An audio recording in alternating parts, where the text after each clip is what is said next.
Today I'm going to answer a few frequently asked questions about SIBO, so stay tuned.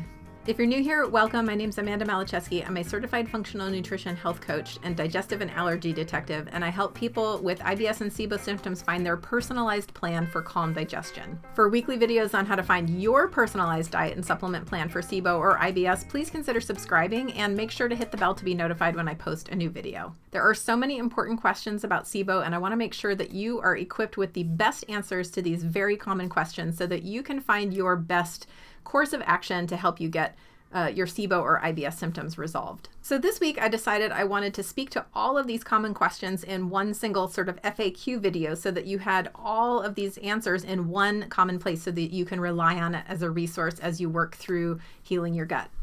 Now, if I didn't answer your question here by the end of the video, please make sure to leave me a comment down below the video with your questions so that I can make sure to answer them in a future video. With that said, let's get started. Okay, so the number one question that I want to answer, of course, is what is SIBO and what isn't SIBO? SIBO stands for small intestinal bacterial overgrowth. And as its name implies, it means that there's an overgrowth of unwanted bacteria in your small intestine where there really shouldn't be a whole lot of bacteria to begin with. New research tells us that the bacteria that are primarily responsible for SIBO are Klebsiella bacteria and E. coli bacteria in the case of hydrogen SIBO, and something called archaea, which are kind of ancient bacteria-like organisms in methane SIBO. And the specific organisms that cause hydrogen sulfide SIBO are as yet undetermined. These different types of bacteria either produce hydrogen gas, methane gas, or hydrogen sulfide gas. Now, what isn't SIBO? Sometimes I see a little bit of confusion from people asking questions about this. SIBO is not candida. It's not a parasite, and it's also not in the large intestine. The microbiome in the large intestine is entirely different than that in the small intestine. Dr. Pimentel's research definitively showed this.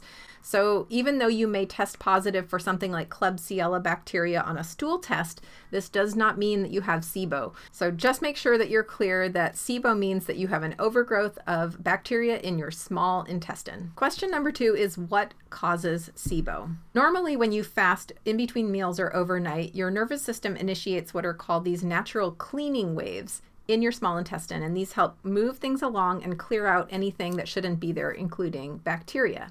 When the normal cleaning waves in your small intestine don't work properly, you then can develop an overgrowth of bacteria, and this is what leads to SIBO. Most often, the thing that gets in the way of these natural cleaning waves is a previous case of food poisoning.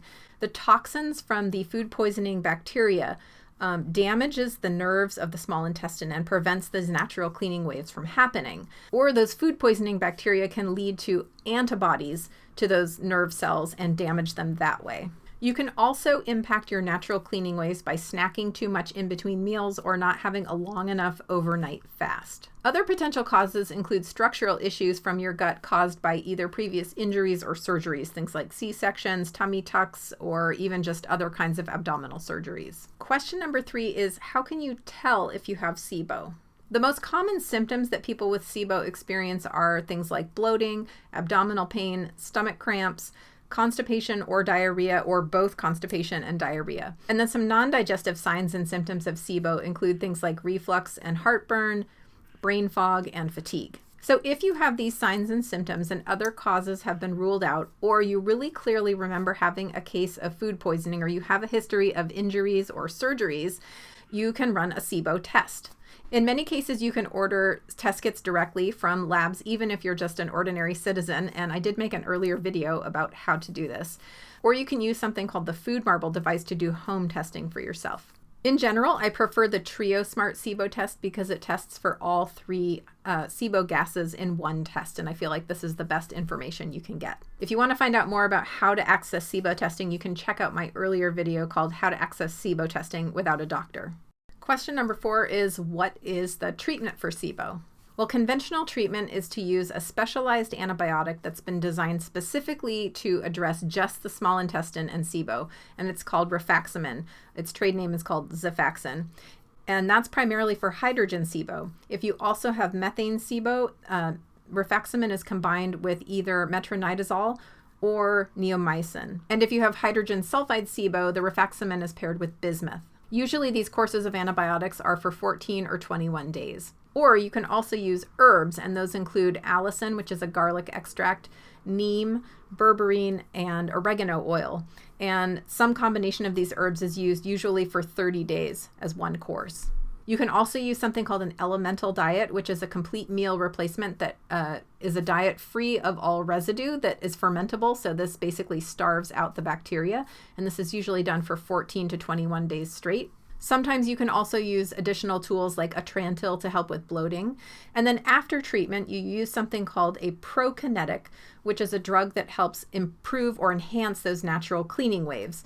And some of the medications available for this are things like prucalopride or low-dose erythromycin, or the supplements Modal-Pro or Iberogast.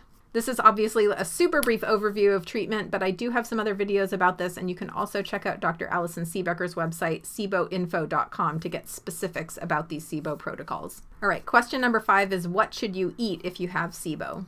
Now, this is a super huge topic, so I'm going to be as brief as possible, but try and give as complete of an answer as I can here, so bear with me.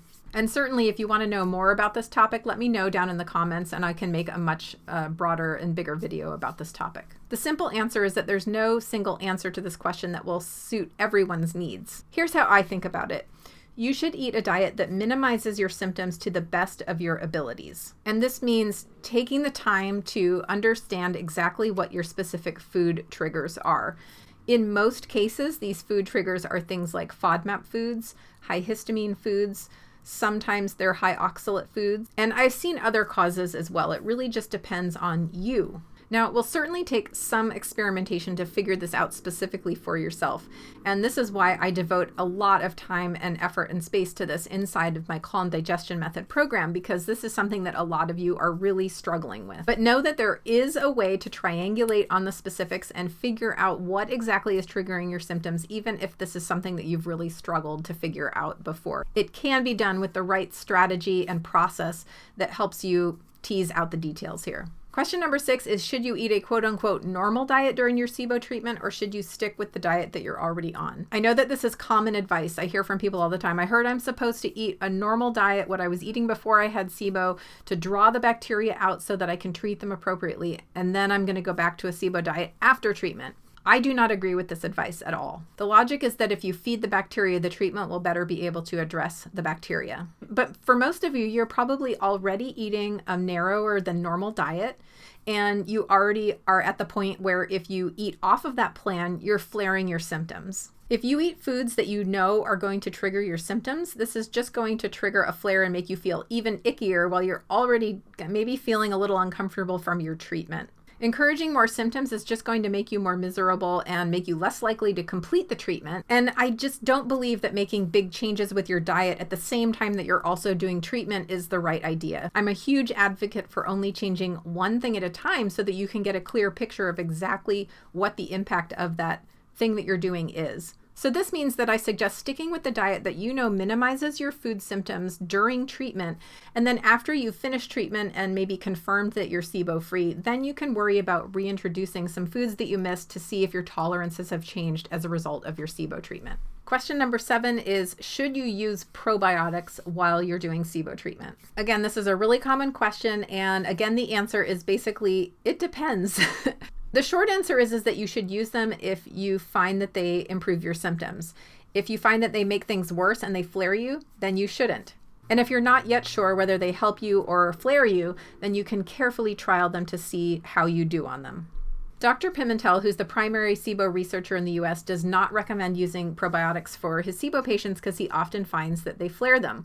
On the other hand, Dr. Ruscio, who's a well-known gut expert, does use them for most of his patients, or at least trials all of his patients on them, and he's seen some pretty good results. So what accounts for the difference?